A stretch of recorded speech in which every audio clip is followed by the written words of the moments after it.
الحمد لله رب العالمين. الحمد لله نحمده ونستعينه ونستغفره ونستهديه ونؤمن به ونتوكل عليه ونعوذ بالله من شرور أنفسنا ومن سيئات أعمالنا. من يهده الله فلا مضل له ومن يضلل فلا هادي له. ونشهد أن لا إله إلا الله وحده لا شريك له.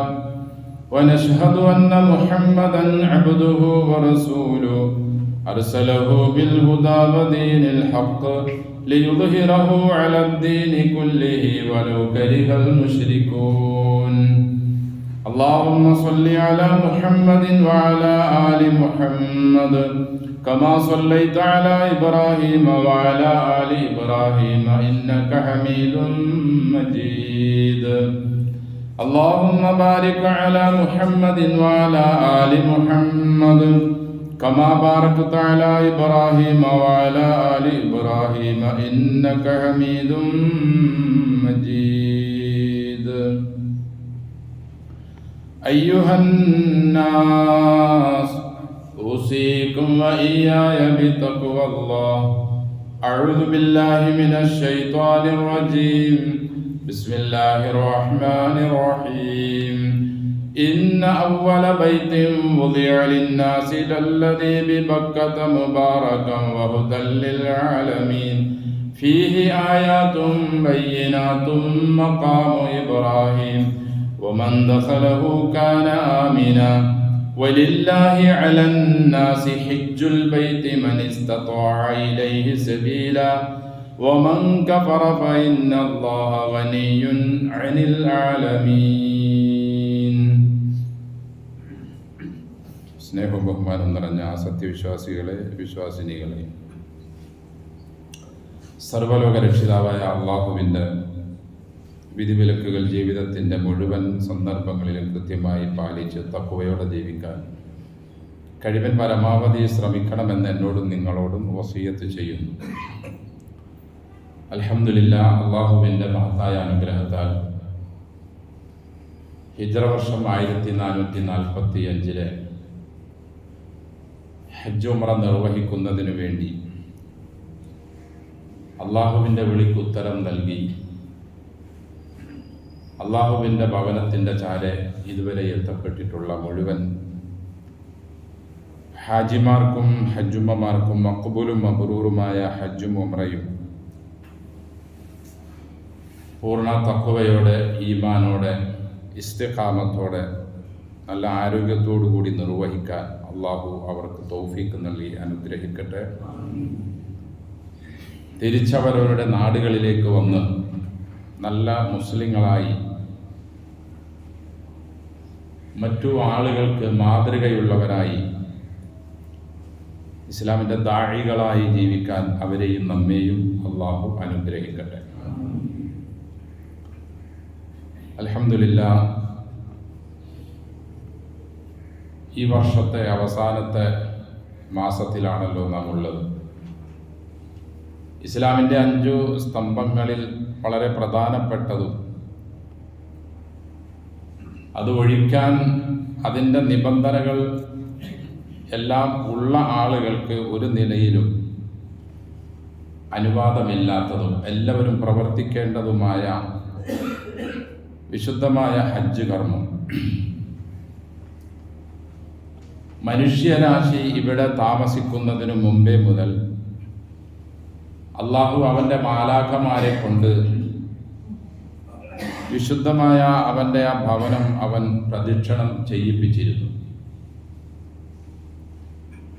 മനുഷ്യരാശിയുടെ താമസത്തിന് ശേഷം മലക്കുകൾ പോലെ തന്നെ മനുഷ്യരോടും അള്ളാഹു അവൻ്റെ ആ ഭവനം സന്ദർശിക്കണമെന്നും അവിടെ ചുറ്റണമെന്നും പ്രദക്ഷിണം ചെയ്യണമെന്നും അവൻ നിർബന്ധപൂർവം കൽപ്പിക്കുന്നു.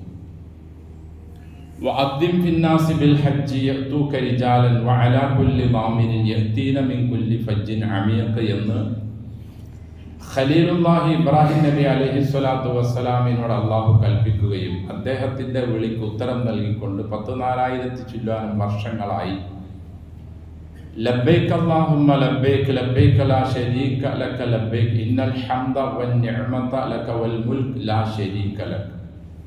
അല്ലാഹുവേ, നിന്റെ വിളിക്ക് ഉത്തരം നൽകിക്കൊണ്ട് അടിയനിതാ ഹാജരായിരിക്കുന്നു. നിനക്കാണ് മുഴുവൻ അധികാരവും, ഒരിക്കലും നിനക്ക് പങ്കുകാരനില്ലെന്ന് ഞാൻ സമ്മതിക്കുന്നു. അല്ലാഹുവേ, നിന്റെ വിളിക്ക് ഉത്തരം നൽകി ഞാനിതാ വരുന്നു. മുഴുവൻ സ്തുതി കീർത്തനങ്ങളും അധികാരങ്ങളും നിനക്ക് തന്നെ. ഈ മന്ത്രധ്വനി ഉരുവിട്ടുകൊണ്ട് ലക്ഷോപലക്ഷം ആളുകൾ അള്ളാഹുവിൻ്റെ വിളിക്ക് ഉത്തരം നൽകിക്കൊണ്ട് അന്നു മുതൽ ഇന്നുവരെയും തുടർന്നുകൊണ്ടിരിക്കുകയാണ്. അള്ളാഹു നമ്മെയും ആ കണ്ണികളിൽ ഇനിയുള്ള വർഷങ്ങളിൽ ഉൾപ്പെടുത്തി അനുഗ്രഹിക്കട്ടെ.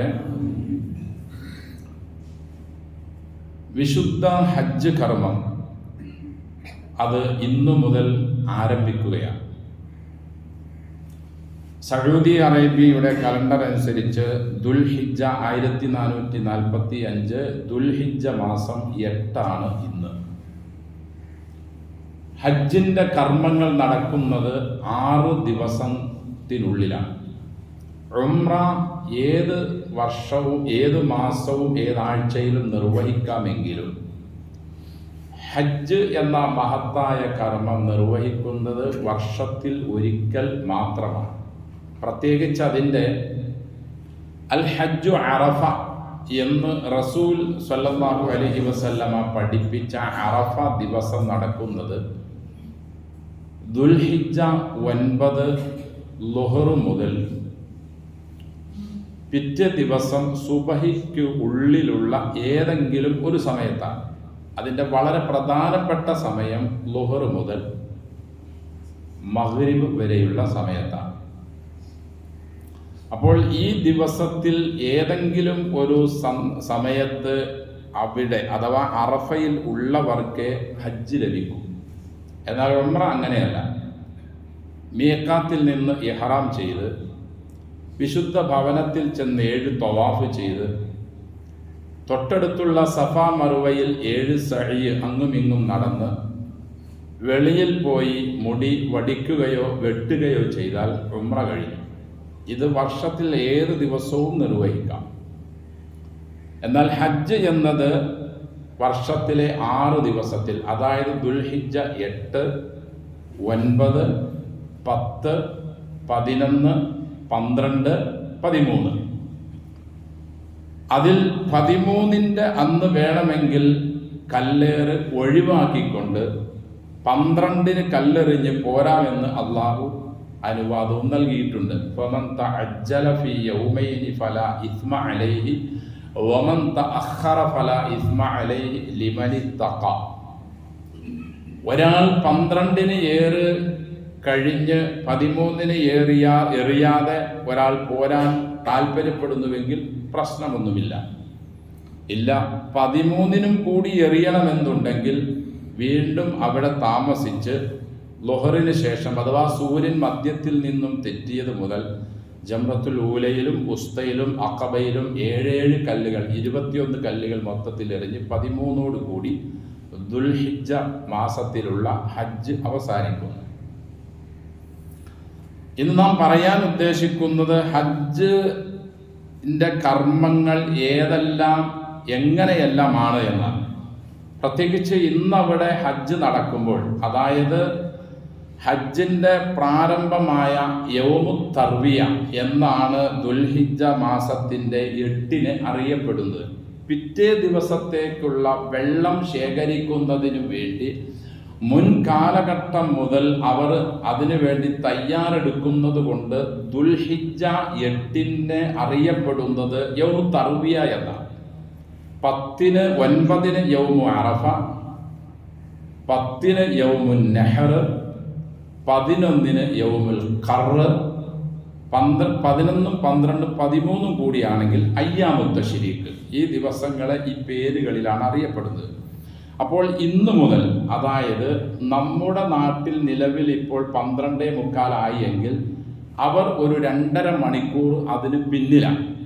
നാം ജുമുഅ കഴിഞ്ഞ് ഒരു 2.5 2:45 ആകുമ്പോഴേക്കും അവിടെ ളുഹറിൻ്റെ സമയമായി. അതായത് ഹജ്ജിൻ്റെ പ്രാരംഭമായ മിനയിലെ താമസം അവർ ആരംഭിക്കുകയാണ്. നമ്മുടെ നാട്ടിൽ നിന്നൊക്കെ ഹജ്ജിനും ഉംറയ്ക്കും ഒക്കെ പോയ ആളുകളുടെ ഹജ്ജ് അതിനു വേണ്ടി തയ്യാറെടുത്തുകൊണ്ട് സൗകര്യാർത്ഥം ഇന്നലെ രാത്രി മുതൽ 9 മണി മുതൽ തയ്യാറായിരിക്കാൻ അവർക്ക് നിർദ്ദേശം കിട്ടുകയും അവിടെ നിന്നുള്ള ആളുകളെ മിനയിൽ അവരവരുടെ താമസ സ്ഥലത്തേക്ക് അവർ കൊണ്ടുപോവുകയും ചെയ്തിട്ടുണ്ട്.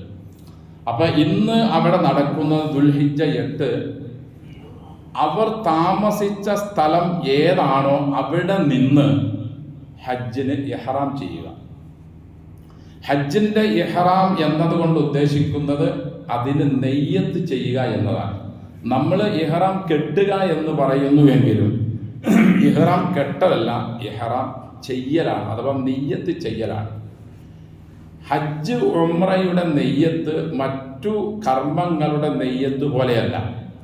മറ്റ് ഏത് കർമ്മങ്ങളുടെയും നെയ്യത്ത് അത് ഹൃദയത്തിനുള്ളിലാണ് വേണ്ടത്, നാവ് കൊണ്ട് പറയലില്ല.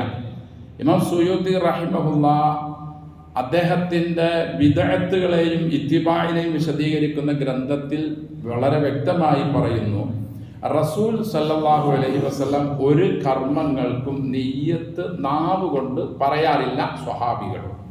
എന്നാൽ ഹജ്ജിൻ്റെയും ഉംറയുടെയും നെയ്യത്ത് മനസ്സിൽ ഹൃദയത്തിൽ ഉള്ളതുപോലെ തന്നെ നാവ് കൊണ്ട് അത് ഉറക്കെ പറയുകയും വേണം.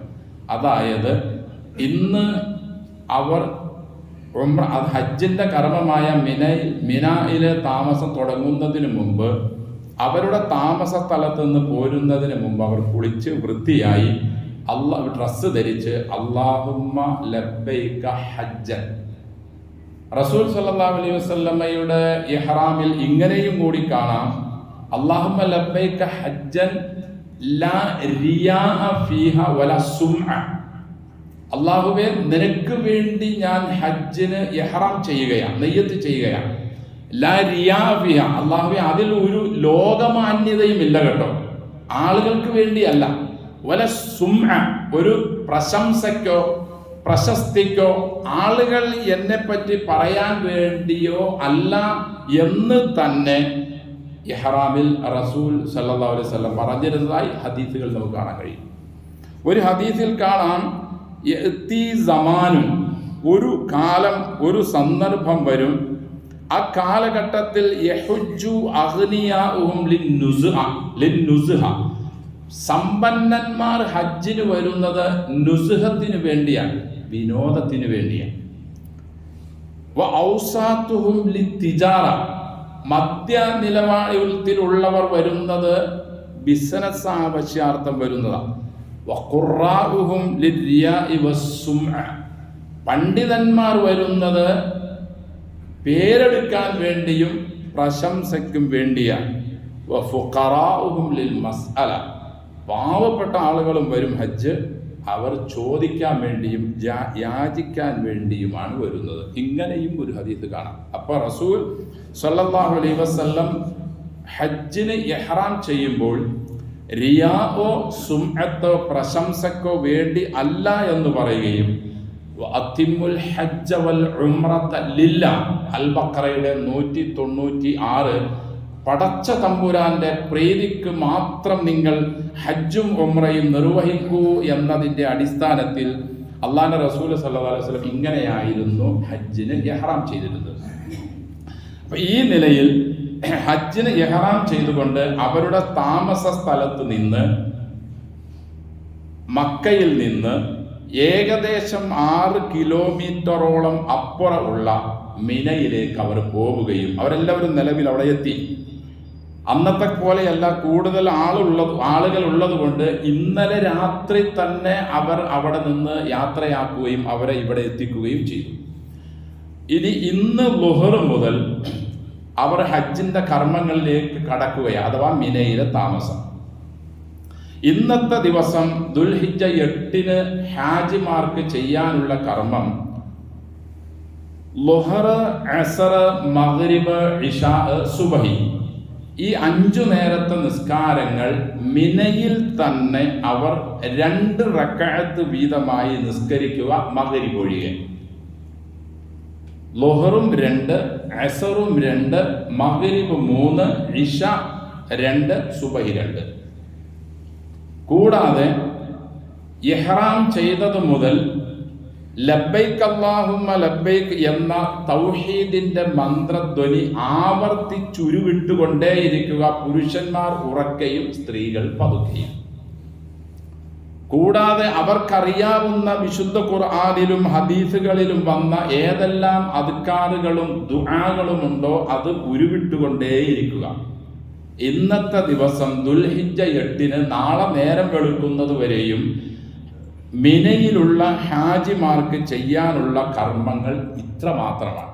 ഇന്ന് രാത്രി അവിടെ താമസിക്കുക, ളുഹർ മുതൽ അവിടെ ഉണ്ടായിരിക്കുക, നാളെ സുബഹി വരെയും ഉണ്ടായിരിക്കുക, എല്ലാ പ്രാർത്ഥനാ രീതികളിൽ അവരവിടെ കഴിഞ്ഞുകൂടുക, ഖുർആൻ ഓതാൻ കഴിയുന്നവർ അങ്ങനെ ഓതുക, സ്വലാത്തുകൾ ചൊല്ലാൻ കഴിയുന്നവർ അങ്ങനെ നിർവഹിക്കുക, തൽബിയത്ത് അധികമായി ചൊല്ലിക്കൊണ്ടേയിരിക്കുക. കാരണം തൽബിയത്ത് എന്നത് ജീവിതത്തിൽ എപ്പോഴാണോ ഇഹ്റാം ചെയ്യുന്നത് അതുമുതൽ ഉംറയ്ക്കാണെങ്കിൽ തവാഫ് തുടങ്ങുന്നത് വരെയും, ഹജ്ജിനാണെങ്കിൽ 10-ന് ജംറത്തുൽ അഖബയിൽ കല്ലെറിയുന്നത് വരെ മാത്രമേ തൽബിയത്തുള്ളൂ.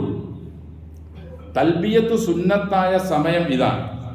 പ്രത്യേകിച്ച് അള്ളാഹുവിൻ്റെ ഏകത്വം മഹത്വപ്പെടുത്തുന്ന വചനങ്ങളായതുകൊണ്ടും ശിർക്കിനെതിരിലുള്ള സമരമായതുകൊണ്ടും കൂടുതൽ അത് ഉരുവിട്ടുകൊണ്ടേയിരിക്കുക. ഹജ്ജ് എന്നാൽ അതിൻ്റെ ഏത് ഭാഗവും നാം എടുത്തു പരിശോധിച്ചാലും തൗഹീദ് അല്ലാതെ വേറെ ഒരു രീതിയും അതിൽ കാണാനേ ഇല്ല. ഇഹ്റാം ചെയ്യുന്നത് മുതലും അതിൻ്റെ ഓരോ മശാഇറുകളിൽ നടക്കുന്ന കർമ്മങ്ങളിൽ തൗഹീദിൻ്റെ മന്ത്രധ്വനി മാത്രമാണുള്ളത്. ചുരുക്കി പറഞ്ഞാൽ ഒരു വിശ്വാസിയും വിശ്വാസിനിയും അവരുടെ ജീവിതം തുടങ്ങുന്നത് മുതൽ അവസാനിക്കുന്നത് വരെയും ഈ തൗഹീദിലായിക്കൊണ്ട് തന്നെ ജീവിക്കുകയും അതിനു വേണ്ടി സംസാരിക്കുകയും അതിനു വേണ്ടി പ്രവർത്തിക്കുകയും ചെയ്തുകൊണ്ടേയിരിക്കുക. അള്ളാഹു അവരെയും നമ്മയും അനുഗ്രഹിക്കട്ടെ. അപ്പൊ ഇന്നത്തെ ദുൽഹിജ്ജ 8-ന് ളുഹർ മുതൽ നാളെ സുബഹി വരെയും ഈ രീതിയിൽ മിനയിൽ അവർ കഴിഞ്ഞുകൂടുകയും നാളത്തെ സുബഹിക്ക് ശേഷം തൊട്ട് അപ്പുറതിൻ്റെ അപ്പുറത്തുള്ള അഥവാ തൊട്ടപ്പുറത്ത് മുസ്ദലിഫയാണ്, അതിനപ്പുറമുള്ള, ചുരുക്കിയാൽ പറഞ്ഞാൽ മക്കയിൽ നിന്നും ഏകദേശം 20-22 കിലോമീറ്റർ അപ്പുറത്തുള്ള അറഫയിലേക്ക് നാളെ രാവിലത്തെ സുബഹി കഴിഞ്ഞതിന് ശേഷം അവർ പോകണം. മുശ്രിക്കുകളും ഹജ്ജ് ചെയ്യുന്നവരായിരുന്നു. അവരുടെ ഹജ്ജിന് മുസ്ലിങ്ങളുടെ ഹജ്ജിനേക്കാൾ ചില വഴികൾ തിരിഞ്ഞ രീതികളാണ് ഉണ്ടായിരുന്നത്. റസൂൽ സല്ലല്ലാഹു അലൈഹി വസല്ലം അത് കൃത്യമായി പഠിപ്പിച്ചുകൊണ്ട് തിരുത്തിക്കൊണ്ട് അവരുടെ തൽബിയത്തും അവരുടെ ഹജ്ജും ശരിയല്ലെന്ന് പറയുകയും ഇങ്ങനെയായിരുന്നു അള്ളാഹു പഠിപ്പിച്ചിട്ടുള്ളതും ഖലീലുല്ലാഹി ഇബ്രാഹിം നബി അലൈഹി സ്വലാത്തു വസ്സലാം ഒക്കെ ചെയ്ത് കാണിച്ചതുമെന്ന് പഠിപ്പിച്ചുകൊണ്ട് സ്വഹാബികളെ പഠിപ്പിച്ചു. മുശ്രിക്കുകൾ മിനയിൽ നിന്നും നേരെ പോകുന്നത് തൊട്ടടുത്തുള്ള മുസ്ദലിഫയിലേക്കായിരുന്നു. റസൂല് പറഞ്ഞു ശരിയല്ലത്, മുസ്ദലിഫയിലേക്കല്ല പോകേണ്ടത്, ആ മിനയിൽ നിന്നും നേരെ പോകേണ്ടത് അറഫയിലേക്കാണ്. അങ്ങനെ റസൂല് പറഞ്ഞു അൽ ഹജ്ജു അറഫ. ഏത് കാര്യങ്ങൾ ചെയ്താലും ദുൽഹിജ്ജ 9 സൂര്യൻ മധ്യത്തിൽ നിന്നും തെറ്റിയത് മുതൽ അറഫയിൽ താമസിക്കാത്തവന് ഹജ്ജില്ല എന്ന് വളരെ വ്യക്തമായി പഠിപ്പിച്ചു കൊണ്ട് പറഞ്ഞു. ഹജ്ജ് എന്നാൽ അറഫയിലുള്ള താമസമാണ്. കൂടാതെ മുശ്രിക്കുകളുടെ തൽബിയത്ത് നാം ചൊല്ലുന്നത് പോലെ തുടങ്ങുകയും പകുതിയാകുമ്പോൾ അവർ വഴി തിരിയുകയും ചെയ്യും. ഇപ്പോഴും ഏത് കാര്യങ്ങൾ എടുത്താലും കുറെ ആളുകളുടെ പ്രവൃത്തിയിൽ ആദ്യമേ നല്ല നിലയിൽ തുടങ്ങുകയും പിന്നീട് അതിനെ വഴി തിരിച്ച് വളവും തിരിവിലൂടെയും അവർ പോയിക്കൊണ്ടിരിക്കുകയും ചെയ്യും. അന്നത്തെ അവർ ചെയ്ത അതേ രീതിയിൽ തന്നെ ഇന്നും നമുക്ക് നമ്മുടെ നാടുകളിൽ നടക്കുന്ന ഓരോ കർമ്മങ്ങൾ പരിശോധിച്ചാലും കാണാൻ കഴിയും. അവർ പറഞ്ഞിരുന്നു ലബ്ബൈക് അല്ലാഹുമ്മ ലബ്ബൈക്, നമ്മളും പറയുന്നു ലബ്ബൈക് അല്ലാഹുമ്മ ലബ്ബൈക്, അല്ലാഹുവേ നിന്റെ വിളിക്ക് ഞങ്ങൾ ഇതാ ഉത്തരം ചെയ്യുന്നു. അവർ പറഞ്ഞതും അങ്ങനെ തന്നെയാണ്. ലബ്ബൈക ലാ ശരീക ലക, നമ്മൾ പറയുന്നു അല്ലാഹുവേ നിനക്കൊരു പങ്കുകാരനുമില്ല, നിന്റെ വിളിക്ക് ഞങ്ങൾ ഇതാ ഉത്തരം നൽകുന്നു. അവരും പറയുന്നു ലബ്ബൈക ലാ ശരീക ലക, പടച്ചോനെ നിന്റെ വിളിക്ക് ഞങ്ങൾ ഇതാ ഉത്തരം നൽകുന്നു, നിനക്കും ഒരു പങ്കുകാരനുമില്ല. ഇല്ലാ ശരീകൻ ഹുവ ലക തംലികുഹു വമാ മലക, അവർ അങ്ങനെ വിടുന്നു. നമ്മളോട് റസൂല് പറഞ്ഞു സല്ലല്ലാഹു അലൈഹി വസല്ലം അങ്ങനെയല്ല പറയേണ്ടത്. ഇന്നൽ ഹംദ വൻ നിഅമത ലക വൽ മുൽക് ലബ്ബൈക ലാ ശരീക ലക. അവർ പറയുന്നു പടച്ചോനെ ഒരു പങ്കുകാരൻ ഒഴികെ, ആ പങ്കുകാരൻ എന്ന് ഞങ്ങൾ പറഞ്ഞതുകൊണ്ട് ഉദ്ദേശിക്കുന്നതും അവൻ നിന്റെ ആള് തന്നെയാണ്. അതായത് നീ അവന് കൊടുത്ത കഴിവും അവന് കൊടുത്ത സൗകര്യങ്ങൾ കൊണ്ടാണ് അവൻ ഞങ്ങളെ സഹായിക്കുന്നത്. അങ്ങനത്തെ ഒരു ശരീക്ക് മാത്രമേ അവനുള്ളൂ, നിനക്കുള്ളൂ. റസൂല് പറഞ്ഞു സല്ലല്ലാഹു അലൈഹി വസല്ലം അങ്ങനെയും ഒരു ശരീക്കുമില്ല. മക്കയിലെ മുശ്രിക്കുകൾ ഹജ്ജ് വേളയിൽ ഇത് പറഞ്ഞുകൊണ്ടിരിക്കുമ്പോൾ റസൂല് അവരുടെ പിന്നാലെ ചെന്ന് പറയും ഖത്തു ഖത്തു കദിൻ കദിൻ, നിർത്ത് ലബ്ബൈക ലാ ശരീക ലക പറയുമ്പോൾ പറയും നിർത്തിനി, ഇല്ല ശരീക്കൻ ഹുവ ലക, എന്നതിലേക്ക് നിങ്ങൾ പോകല്ലേ എന്ന് മിനയിലും ഒക്കെ അവരുടെ പുറകെ നടന്ന് റസൂല് പറയാറുണ്ടായിരുന്നു. പക്ഷെ അവർ വളഞ്ഞ വഴിയിൽ തന്നെ പോകൂ എന്ന് തീരുമാനിച്ചവരായതുകൊണ്ട് അവരങ്ങനെ തന്നെ പോയി. അള്ളാഹു റസൂലിനെ കൃത്യമായി ഹജ്ജ് പഠിപ്പിച്ചതിൽ ഇന്നൽ ഹംദ വൻ നിഅമത ലക വൽ മുൽക് ലാ ശരീക ലക എന്നീ തൽബിയത്താണ് പഠിപ്പിച്ചിട്ടുള്ളത്. അപ്പോൾ ദുൽഹിജ്ജ 8 താമസം കഴിഞ്ഞ് പിറ്റേ ദിവസം മുശ്രിക്കുകൾ പോയ മുസ്ദലിഫയ്ക്ക് പകരം പ്രവാചകന്മാർ പോയ അറഫയിലേക്കാണ് പോകേണ്ടത്. അങ്ങനെ നാളെ, അതായത് നമ്മുടെ ഇവിടത്തെ ശനിയാഴ്ച ദിവസം ളുഹറിന് ശേഷം അറഫയിൽ തന്നെ ളുഹറും അസറും ജംഉം ഖസറുമായി, ളുഹർ 2 അസർ 2 ജമ്മും ഖസറുമായി അവർ അറഫയിൽ ജമാഅത്തായി നിർവഹിക്കുകയും അവർ അവിടെ തന്നെ താമസിച്ചുകൊണ്ട് തൽബിയത്തും മറ്റു പ്രാർത്ഥനകളും ദിക്റുകളും ദുആകളും ഖുർആൻ പാരായണവും സ്വലാത്തു സലാമുകളും അധികരിപ്പിച്ചു കൊണ്ടേയിരിക്കും. പ്രത്യേകിച്ച് പ്രാർത്ഥന, പ്രത്യേകിച്ച് നാളത്തെ അസർ മുതൽ മഗ്രിബ് വരെയും അഥവാ അസ്തമാന സമയം വരെയും കഠിനമായുള്ള പ്രാർത്ഥനകളിൽ ഏർപ്പെട്ടുകൊണ്ടേ ഇരിക്കും. റസൂൽ സല്ലല്ലാഹു അലൈഹി വസല്ലമ സൂര്യൻ അസ്തമിക്കുന്നതിന് ആ സമയത്തോടടുക്കുമ്പോൾ 2 കൈകളും ആകാശത്തേക്കുയർത്തി തൻ്റെ 2 കക്ഷത്തിൻ്റെ വെളുപ്പ് കാണത്തക്ക നിലയിൽ അള്ളാഹുവിനോട് താണുകേൺ അപേക്ഷിക്കുകയും വിനീതനായി തൻ്റെ കണ്ണിൽ നിന്നും കണ്ണുനീർ വീഴുകയും ചെയ്യുന്ന അവസ്ഥയുണ്ടായിരുന്നു.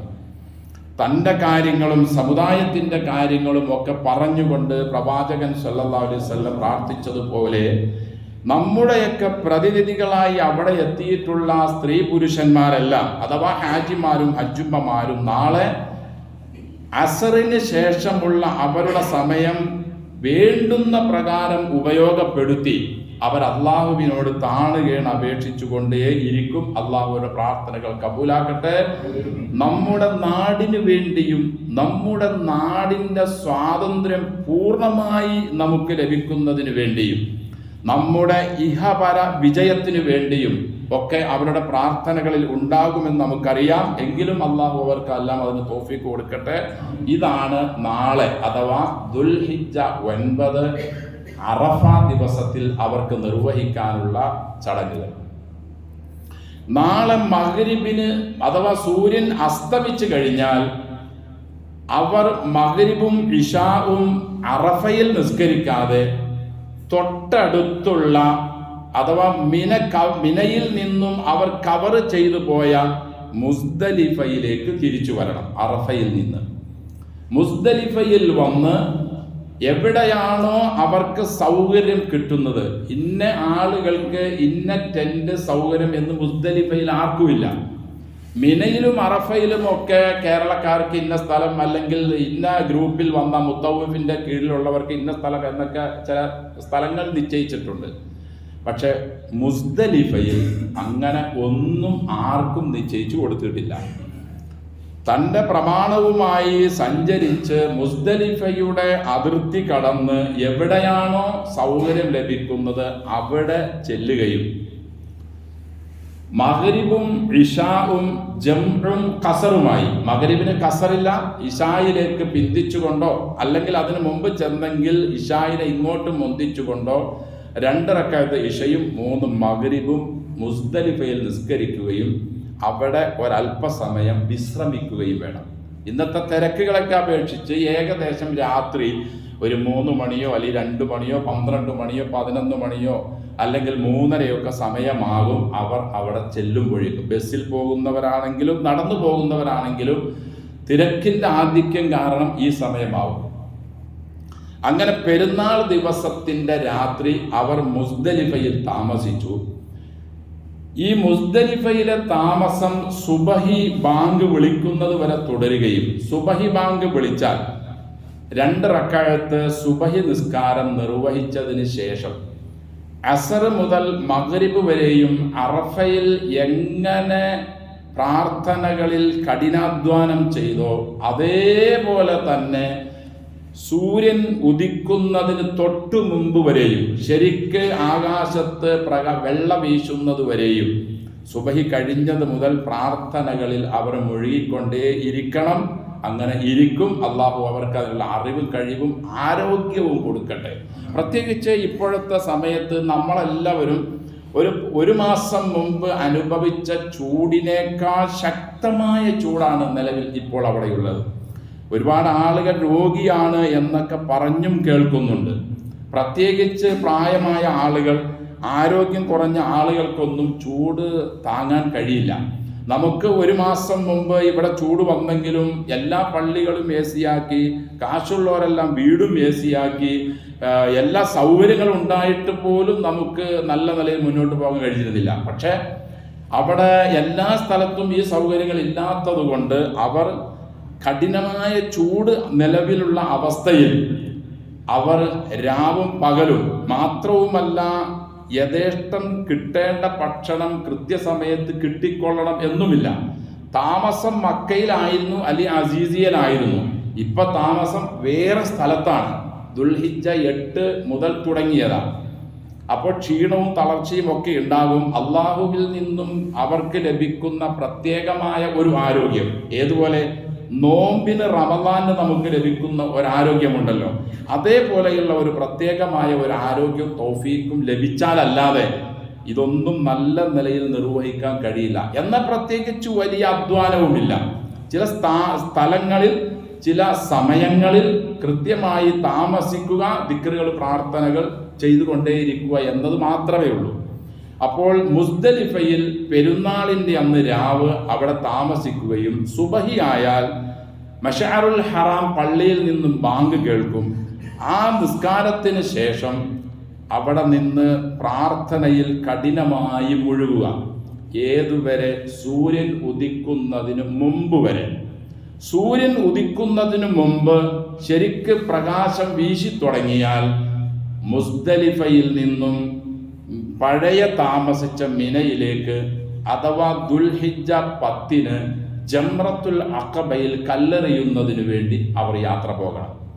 ഈ സന്ദർഭത്തിൽ മുശ്രിക്കുകൾ ചെയ്തിരുന്നത് സൂര്യൻ ഉദിച്ചതിന് ശേഷമേ അവർ മുസ്ദലിഫയിൽ നിന്നും പോകുമായിരുന്നുള്ളൂ.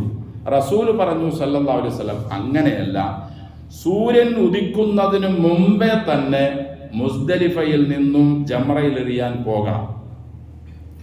റസൂൽ സല്ലല്ലാഹു അലൈഹി വസല്ലമ അതോടൊപ്പം ഇങ്ങനെയും പറഞ്ഞു, അറഫയിൽ നിന്നും മുശ്രിക്കുകൾ പോയിരുന്നത് സൂര്യൻ അസ്തമിക്കുന്നതിന് മുമ്പായിരുന്നു. നാം സൂര്യൻ അസ്തമിച്ചതിന് ശേഷമേ പോകാവൂ. അപ്പൊ ഇങ്ങനെയുള്ള ചില വ്യത്യാസങ്ങൾ മുശ്രിക്കുകളുടെയും നമ്മുടെയും ഹജ്ജ് തമ്മിലുണ്ട്. അപ്പോൾ ഇന്നത്തെ ചില തിരക്കുകൾ കാരണം എല്ലാവർക്കും മുസ്ദലിഫയിൽ നിന്നും സൂര്യൻ ഉദിക്കുന്നതിന് മുമ്പ് പോകാൻ സാധിച്ചോളണമെന്നില്ല. കാരണം എല്ലാവരും കൂടി ഒരു വഴിയിലേക്ക് തിങ്ങിയിറങ്ങുമ്പോൾ മുമ്പൊക്കെ നടന്നതുപോലെയുള്ള അത്യാഹിതങ്ങൾ ഉണ്ടാകും. അള്ളാഹു കാത്തു രക്ഷിക്കട്ടെ. അപ്പോൾ 10 ജംറത്തുൽ അഖബയിൽ ചെന്ന് 7 കല്ലുകൾ എറിയാൻ വേണ്ടി അവർ പെരുന്നാൾ ദിവസം മുസ്ദലിഫയിൽ നിന്നും രാവിലെ പോയി 10-ന്റെ അന്ന് ജംറത്തുൽ അഖബയിൽ ചെന്ന് അല്ലാഹു അക്ബർ എന്ന് പറഞ്ഞുകൊണ്ട് മിനയിൽ നിന്നോ അല്ലെങ്കിൽ മുസ്ദലിഫയിൽ നിന്നോ അവർ എടുത്ത ഓരോ കല്ലും ജംറത്തുൽ അഖബയിലേക്ക് അല്ലാഹു അക്ബർ എന്ന് പറഞ്ഞ് അവർ എറിയും. അങ്ങനെ 10-ന്റെ ഏറ് കഴിഞ്ഞാൽ പിന്നീട് അവർക്ക് അറുക്കുകയും ഇപ്പോഴത്തെ ചുറ്റുപാടിൽ മുൻപേ അറവേൽപ്പിച്ചതുകൊണ്ട് അത് ഒഴിവായി പിന്നീട് അവർ ഹജ്ജിന്റെ ഇഹ്റാമിൽ പ്രവേശിച്ചതിന് ശേഷമുള്ള 1-ാം തഹല്ലുലായ മുടി വടിക്കുകയും അതിനുശേഷം സൗകര്യവും കഴിവുമുള്ള ആളുകൾ തൊട്ടടുത്തുള്ള മക്കയിലേക്ക് ചെന്ന് ഇഫാദത്തിന്റെ തവാഫ് അഥവാ ഹജ്ജിന്റെ തവാഫ് നിർവഹിക്കുകയും തവാഫ് 7 കഴിഞ്ഞാൽ തൊട്ടപ്പുറയുള്ള സഫാ മർവയിൽ ചെന്ന് 7 പ്രാവശ്യം സഅയ് ചെയ്യുകയും ചെയ്താൽ ഏകദേശം ഹജ്ജിന്റെ കാര്യങ്ങൾ അത്യാവശ്യം കുറഞ്ഞത് കഴിഞ്ഞു. പിന്നീടുള്ളത് തിരിച്ച് അവർ മുമ്പ് മിനയിൽ എവിടെയാണോ താമസിച്ചു കൊണ്ടിരുന്നത് അങ്ങോട്ട് വരികയും 11, 12, 13 ഈ ദിവസങ്ങളിൽ 3 ജംറകളിലായി 21 കല്ലുകൾ അഥവാ 7, 7, 7 അങ്ങനെ 11, 12, 13 ഈ 3 ദിവസങ്ങളിലും 3 ജമറാത്തുകൾ ജംറത്തുൽ ഊല, ജംറത്തുൽ ഉസ്ത, ജംറത്തുൽ അഖബ ഇതെല്ലാം മിനയിലുള്ള 3 ജംറകളാണ്. ആ ജംറകളിൽ കല്ലെറിയുകയും ആദ്യത്തിൽ 11-ന് ഊലയിൽ എറിഞ്ഞ് ഒരല്പം മാറി നിന്ന് പ്രാർത്ഥിക്കുക, പിന്നീട് ഉസ്തയിൽ എറിഞ്ഞ് അല്പം മാറി നിന്ന് പ്രാർത്ഥിക്കുക, അഖബയിൽ എറിഞ്ഞ് പ്രാർത്ഥന ഇല്ലാതെ അവരുടെ ടെന്റിലേക്ക് താമസ സ്ഥലത്തേക്ക് പോകണം. അതേ പ്രകാരം വീണ്ടും അവർ 12-ന് ളുഹറിന്റെ ബാങ്കിന് ശേഷം വന്ന് ഊലയിലും ഉസ്തയിലും അഖബയിലും 7 കല്ലുകൾ എറിയാം. ഈ ഏറ് കഴിഞ്ഞാൽ അള്ളാഹു പറഞ്ഞു വേണമെങ്കിൽ നാട്ടിലേക്ക് പോകാം, ഇല്ലെങ്കിൽ 13-ന് അവിടെ 12-നും അവിടെ താമസിച്ച് 13-ന്റെ അന്ന് ളുഹറിന്റെ ബാങ്കിന് ശേഷം അഥവാ സൂര്യൻ മധ്യത്തിൽ നിന്ന് തെറ്റിയാൽ വീണ്ടും വന്ന് ഊല ഉസ്ത അഖബയിൽ എറിഞ്ഞുകൊണ്ട് ഹജ്ജിന്റെ എല്ലാവിധ ചടങ്ങുകളും അവസാനിപ്പിച്ച് അവർക്ക് നാട്ടിലേക്ക് പോകാം. പോകുന്നതിന് മുമ്പ് വിദാഇന്റെ തവാഫ് മക്കയോട് യാത്ര പറയുന്ന തവാഫ് നിർവഹിച്ചുകൊണ്ട് പോയിരിക്കണം എന്ന ഒരു നിബന്ധനയും കൂടിയുണ്ട്. ഇതാണ് ചുരുക്കത്തിൽ ഹജ്ജ് എന്നതുകൊണ്ട് ഉദ്ദേശിക്കുന്നത്. അപ്പൊ ദുൽഹജ്ജ് 8-ന് മിനയിൽ താമസിക്കുക, ദുൽഹിജ്ജ 9-ന് അറഫയിൽ താമസിക്കുക, 10-ന്റെ അന്ന് രാത്രി മുസ്ദലിഫയിൽ താമസിക്കുക, 10-ന്റെ അന്ന് പകല് മിനയിൽ കല്ലെറിയുക, അറുക്കുക, മുടി വടിക്കുക, തവാഫ് ചെയ്യുക, സഅയ് ചെയ്യുക, 11, 12, 13 മിനയിൽ വന്ന് താമസിച്ച് ഓരോ ജംറകളിലും 7 കല്ലുകൾ വീതം എറിയുക. ഹജ്ജിന്റെ കർമ്മങ്ങളെല്ലാം ഇതോടുകൂടി കഴിഞ്ഞു. ഈ ചെയ്യുന്ന പ്രവൃത്തി നമുക്ക് തോന്നും ഇതെന്ത് ഇത്ര വലിയ കാര്യമുള്ളതാണോ? അതേ കാര്യമുള്ളതാണ്. ആ പ്രവൃത്തികളിലെല്ലാം അള്ളാഹുവിൻ്റെയും അവൻ്റെ റസൂൽ സല്ലല്ലാഹു അലൈഹി വസല്ലമയുടെയും കൽപ്പനകൾ കൃത്യമായി നാം നിർവഹിക്കുമ്പോഴാണ് ആ പ്രവൃത്തികൾ ഘനം തൂങ്ങുന്നതാകുന്നത്. ഓരോ മശായിറുകളിലുള്ള പ്രവർത്തികളും റസൂൽ പരിചയപ്പെടുത്തിയത് അള്ളാനെ ഓർക്കാൻ വേണ്ടിയാ. കല്ലെറിയുന്നത് എന്തിനാ? ലിഇഖാമത്തി ദിക്രില്ലാ, അള്ളാഹുവിനെ ഓർക്കാൻ വേണ്ടിയാ. അതിന് കല്ലെറിഞ്ഞോളുന്നുണ്ടോ? അതെ, അതിനെല്ലാം ചില സൂചനകളും ചില പാഠങ്ങളും ഇസ്ലാം പഠിപ്പിക്കുന്നുണ്ട്. എല്ലാം ഇവിടെ വിശദീകരിക്കാൻ സമയമില്ല. അവകളെല്ലാം മനസ്സിലാക്കിക്കൊണ്ട് അള്ളാഹുവിന് വേണ്ടി ഓരോ കാര്യങ്ങളും ചെയ്യുമ്പോൾ അവൻ്റെ പേരാണ് മുവഹിദ്. അവൻ തിരിച്ച് നാട്ടിലേക്ക് വന്നു, അതേ തൗഹീദിലായി അവൻ ജീവിച്ചാൽ അള്ളാഹുവിന്റെ റസൂൽ പറയുന്നു സല്ലല്ലാഹു അലൈഹി വസല്ലം, റജഅ, ഇവൻ വന്നത് അവൻ്റെ മാതാവ് അവന് ജന്മം നൽകിയ സമയത്ത് എങ്ങനെയാണോ അതേപോലെയായിരിക്കും. വളരെ ഗൗരവമുള്ള വിഷയമാണ് തൗഹീദ് എന്നത്. ഖലീലുല്ലാഹി ഇബ്രാഹിം നബി അലൈഹി സ്വലാത്തു വസ്സലാമിനെ വിളിക്കുന്നത് തന്നെ ഇമാമുൽ മുവഹിദീൻ എന്ന, മുവഹിദുകളുടെ ഇമാം. എല്ലാ നബിമാരും അങ്ങനെയാണെങ്കിലും അദ്ദേഹത്തെ പ്രത്യേകിച്ച് അങ്ങനെയാണ് വിളിക്കുന്നത്.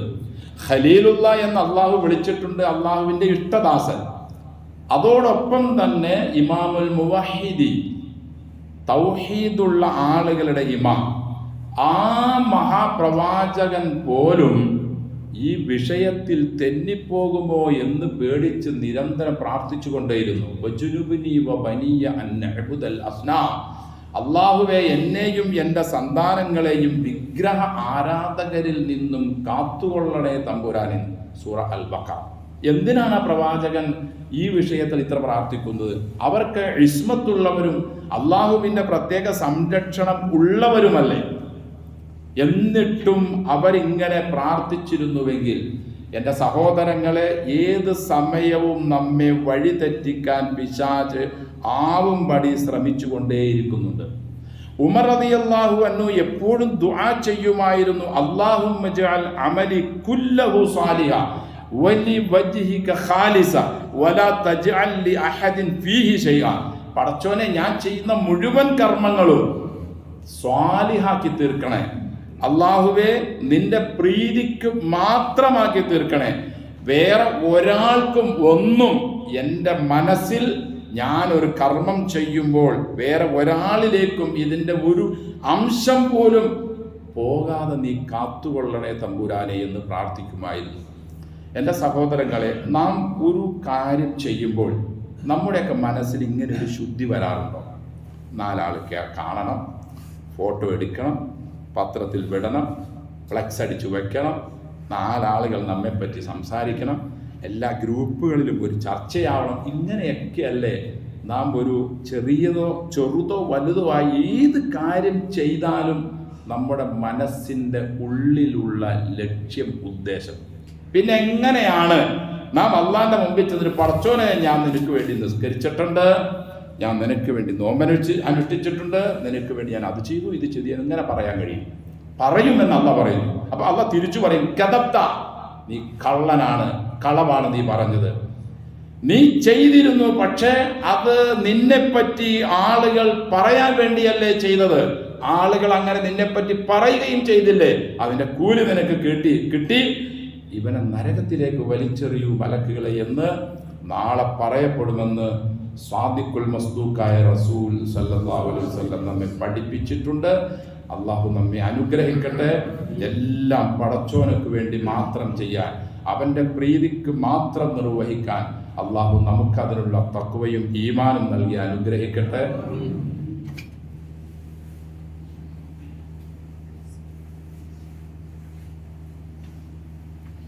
അൽഹംദുലില്ലാ നഹ്മദുഹു വനസ്തഈനുഹു വനസ്തഗ്ഫിറുഹു വനസ്തഹ്ദിഹി വനുഅ്മിനു ബിഹി വനതവക്കലു അലൈഹി വനഊദു ബില്ലാഹി മിൻ ശുറൂരി അൻഫുസിനാ വമിൻ സയ്യിആതി അഅ്മാലിനാ മൻ യഹ്ദിഹില്ലാഹു ഫലാ മുദില്ല ലഹു വമൻ യുദ്ലിൽ ഫലാ ഹാദിയ ലഹു വനശ്ഹദു അൻ ലാ ഇലാഹ ഇല്ലല്ലാഹു വഹ്ദഹു ലാ ശരീക ലഹു വനശ്ഹദു അന്ന മുഹമ്മദൻ അബ്ദുഹു വറസൂലുഹു അർസലഹു ബിൽ ഹുദാ വദീനിൽ ഹഖ് ലിയുദ്ഹിറഹു അലദ്ദീനി കുല്ലിഹി വലൗ കരിഹൽ മുശ്രികൂൻ. اللهم صل على محمد وعلى آل محمد كما صليت على إبراهيم وعلى آل إبراهيم إنك حميد مجيد. اللهم بارك على محمد وعلى آل محمد كما باركت على إبراهيم وعلى آل إبراهيم في العالمين إنك حميد مجيد. أيها الناس أوصيكم وإياي بتقوى الله. أعوذ بالله من الشيطان الرجيم. بسم الله الرحمن الرحيم. وإذ بوأنا لإبراهيم مكان البيت ألا تشرك بي شيئا وطهر بيتي للطائفين والقائمين والركع السجود. സ്നേഹവും ബഹുമാനവും നിറഞ്ഞ വിശ്വാസികളെ, വിശ്വാസിനികളെ, സർവ്വലോക രക്ഷിതാവായ അള്ളാഹുവിൻ്റെ വിധിവിലക്കുകൾ ജീവിതത്തിൻ്റെ എല്ലാ മേഖലകളിലും സൂക്ഷിച്ച് തഖ്വയോടെ, ഇഖ്ലാസോടെ, അള്ളാഹുവിൻ്റെ പ്രീതി മാത്രം ആഗ്രഹിച്ചുകൊണ്ട് ജീവിക്കാൻ നമ്മെ എല്ലാവരെയും അള്ളാഹു അനുഗ്രഹിക്കട്ടെ. അള്ളാഹുവിൻ്റെ റസൂൽ സല്ലല്ലാഹു അലൈഹി വസല്ലമയോട് ഒരിക്കൽ സ്വഹാബികൾ ചോദിച്ചു, പ്രവാചകരെ, അറഫ നോമ്പിൻ്റെ പ്രത്യേകത എന്താണ്? റസൂൽ പറഞ്ഞു സല്ലല്ലാഹു അലൈഹി വസല്ലം, യുകഫിറു സനത്തൽ മാദിയ വൽ ബാഖിയ, അല്ലെങ്കിൽ വൽ ആതിയ, കഴിഞ്ഞുപോയതും വരാനുള്ളതുമായ 2 വർഷത്തെ പാപങ്ങൾക്ക് അത് പ്രായശ്ചിത്തമാണ്.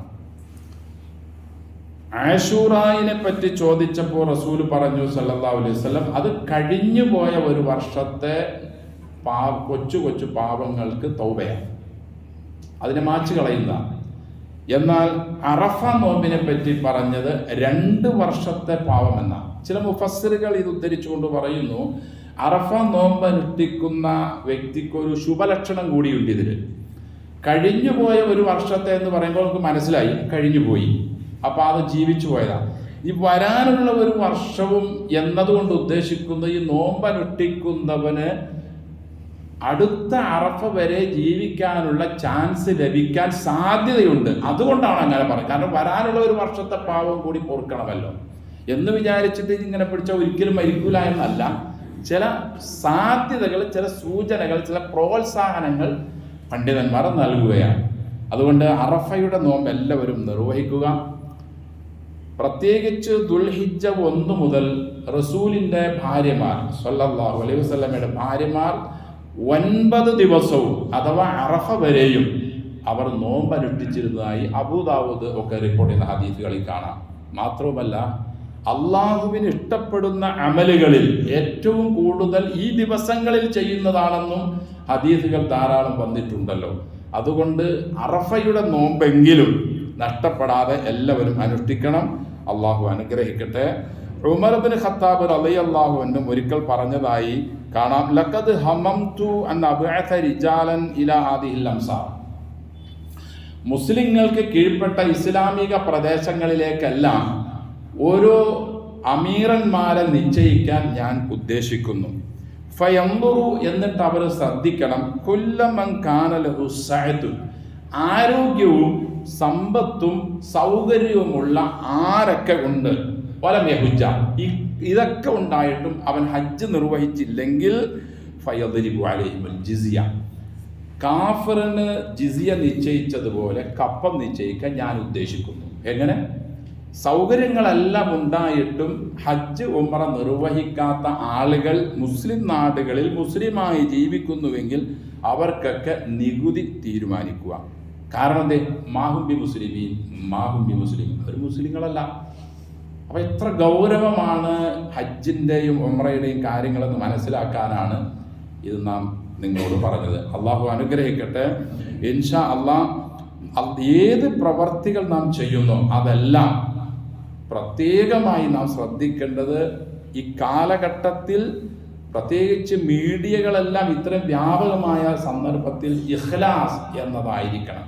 അതില്ലെങ്കിൽ മല പോലെ നാം ചെയ്തു കൂട്ടി എന്ന് പറഞ്ഞതുകൊണ്ടൊന്നും വിശ്വാസികളെ യാതൊരു പ്രയോജനവും നമുക്ക് ലഭിക്കുന്നില്ല. അള്ളാഹു അനുഗ്രഹിക്കട്ടെ. മഖബൂലും മബ്രൂറുമായ ഹജ്ജ് ഉംറയെ നിർവഹിക്കാൻ അവർക്ക് അള്ളാഹു തൗഫീക്ക് നൽകട്ടെ, അതിനുള്ള ആരോഗ്യം കൊടുക്കട്ടെ, അതിനുള്ള എല്ലാ ശേഷിയും ക്ഷേമുഷിയും കൊടുക്കട്ടെ, അതിനുവേണ്ടി അവർ ചെലവഴിച്ച സമ്പത്തിനെല്ലാം അർഹമായ കൂലി അള്ളാഹു നൽകട്ടെ. നമ്മുടെ നാട്ടിൽ നിന്നുമൊക്കെ ഒരുപാട് ആളുകൾ ഹജ്ജിനും ഉംറയ്ക്കും പോയിട്ടുണ്ട്. പ്രത്യേകിച്ച് ഒരു പയ്യൻ എപ്പോഴും ഒന്ന് പറയുമായിരുന്നു, പ്രത്യേകം ദുആ ചെയ്യണമെന്ന്. എനിക്ക് അവനെ കൂടുതൽ പരിചയമൊന്നുമില്ല, എന്തൊരു ഓട്ടോറിക്ഷ ഓടിക്കുന്ന ഒരു പയ്യനാണെന്നാണ് പറഞ്ഞത്. അപ്പം അങ്ങനെ ധാരാളം ആളുകൾ ആ വീടിനോടും അള്ളാഹുവിനോടുള്ള താല്പര്യം കൊണ്ടൊക്കെ ഒരുപാട് പേര് പോയിട്ടുണ്ട്. അവർക്കെല്ലാവർക്കും കാരുണ്യവാനായ റബ്ബ് അവൻ്റെ കാരുണ്യം നാളത്തെ അറഫയിൽ ചൊരിയുമ്പോൾ അവർക്കൊക്കെ നൽകുകയും അവരുടെ എല്ലാ പ്രാർത്ഥനകൾ കബൂലാക്കുകയും ലോകത്തിൻ്റെ ഇതര ഭാഗങ്ങളിൽ നിന്നും വന്നിരിക്കുന്ന വിശ്വാസിനികളുടെ പ്രാർത്ഥനകളെല്ലാം അള്ളാഹു കബൂലാക്കുകയും അവരവരുടെ നാടുകളിൽ അള്ളാഹു സമാധാനവും സ്വസ്ഥതയും സന്തോഷവും നൽകുകയും തഖ്വയുള്ള മുത്തഖീങ്ങളായി ജീവിക്കാൻ അവർക്കും എല്ലാ മുസ്ലിങ്ങൾക്കും നമുക്കും ഒക്കെ അള്ളാഹു തൗഫീക്ക് നൽകട്ടെ. നമ്മുടെ ഫലസ്തീനിലും ഗസയിലും റഫയിലും ഒക്കെയുള്ള നമ്മുടെ സഹോദരങ്ങൾക്ക് അള്ളാഹു എത്രയും പെട്ടെന്ന് ഒരു സമാധാനവും സന്തോഷവും ആ ഒരു ഐക്യവും കൂട്ടായ്മയും ഇസ്സത്തും ഇഫത്തും ഒക്കെ നൽകി അള്ളാഹു അനുഗ്രഹിക്കട്ടെ. അള്ളാഹുവിൻ്റെയും നമ്മുടെയും അവരുടെയും ഇസ്ലാമിൻ്റെയും ഒക്കെ ആയ ശത്രുക്കളെ അവരെവിടെയാണെങ്കിലും അള്ളാഹു പരാജയപ്പെടുത്തട്ടെ. വാഹിറു ദഅ്വാനാ അൽഹംദുലില്ലാഹി റബ്ബിൽ ആലമീൻ. ഇൻഷാ അല്ലാഹ് പിന്നെ ഉളുഹിയയുടെ ഷെയർ ഇന്നും കൂടി സ്വീകരിക്കുന്നുണ്ട്. 11-12 എന്തോ വാങ്ങിയിട്ടുണ്ട്. അപ്പം ഇന്നും കൂടി കൊടുക്കാത്ത ആളുകൾ, താല്പര്യമുള്ളവർ, കഴിയുന്നവർ ഇന്നും കൂടി അതിൽ പങ്കെടുക്കുക. നാളെ മുതൽ അത് സ്വീകരിക്കുക. പിന്നെ ഇൻഷാ അല്ലാഹ് മഴയില്ലെങ്കിൽ ഈദ്ഗാഹ് ഉണ്ടായിരിക്കും. 7:30 അത് നിശ്ചയിച്ചിരിക്കുന്നത്. നമ്മുടെ ആ സ്കൂളിൽ തന്നെ, സ്കൂൾ ഗ്രൗണ്ടിൽ തന്നെ. മഴ എന്തെങ്കിലും ഉണ്ടെങ്കിൽ ഇൻഷാ അല്ലാഹ് നമ്മുടെ പള്ളിയിലായിരിക്കും. വേറൊരു സഹോദരൻ അദ്ദേഹത്തിൻ്റെ മകൾ ഡെലിവറി കഴിഞ്ഞതിന് ശേഷം ഹോസ്പിറ്റലിലാണ്, ദുആ ചെയ്യണമെന്ന് അറിയിച്ചിട്ടുണ്ട്.